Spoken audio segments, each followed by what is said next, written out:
جو ہے ڈیوٹی وہ 24 گھنٹے ہوا کرتی ہے، تو ان کی سیلری، ان کی تنخواہ کتنی ہونی چاہیے آپ کے حساب سے؟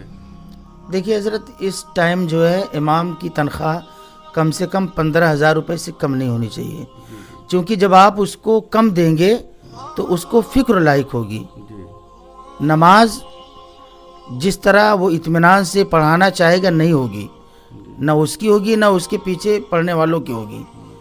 اور جب بالکل وہ مطمئن ہوگا، اس کو کسی چیز کی فکر نہیں ہوگی، تو بالکل نماز صحیح معنوں میں نماز ہوگی.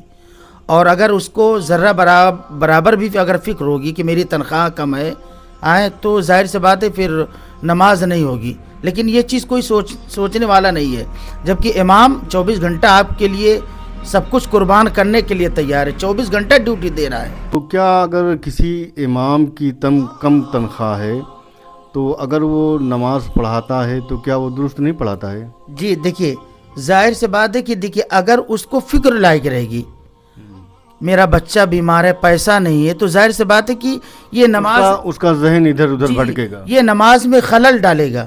تو ظاہر سی بات ہے کہ جب نماز میں خلل پیدا ہو جائے گی تو صحیح معنوں میں پھر وہ نماز نہیں ہوگی. تو اس چیز کو قوم کو سمجھنا چاہیے. ہم کوئی بھی امام رکھیں تو کم سے کم حالات اور مہنگائی کے اعتبار سے اس کو ہم تنخواہ دیں. جس طرح آپ اپنے بچوں کے بارے میں غور و فکر کرتے ہیں ہر چیز کے بارے میں، ایسے ہی امام بھی وہ بھی ایک انسان ہے، اس کے بھی بال بچے ہیں، تو وہ بھی غور و فکر کرے گا. تو دوستوں، آپ کے ہاں جو بھی امام رکھے گئے ہوں تو اماموں کی ڈیوٹی وہ 24 گھنٹے کی ڈیوٹی ہوا کرتی ہے. تو آپ حضرات اس پر توجہ فرمائیں اور اپنے یہاں کے جتنے بھی امام آپ لوگوں نے رکھا ہے، آپ اپنے امام کو خوش رکھیں، ان کی اچھی تنخواہ رکھیں، تاکہ اس مہنگائی میں امام کو ادھر ادھر در در بھٹکنا نہ پڑے گا. اس کے بارے میں حضرت آپ کیا کہتے ہیں؟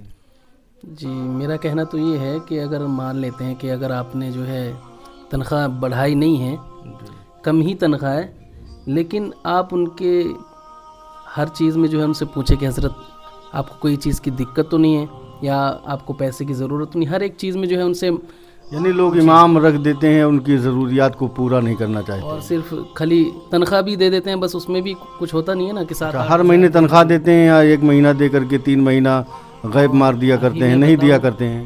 ابھی تو میں بتاؤں جو ہے، تو ایک جگہ میں امامت میں کر رہا تھا، تقریباً 3 سال سے جو ہے 3 سال چھوڑے ہوئے ہو گیا اور 2 سال میں نے وہاں پڑھایا، ابھی تک پوری تنخواہ جو ہے مجھے ملی نہیں ہے. یہ سوچنے والی بات ہے کہ 3 سال آپ نے قوم کی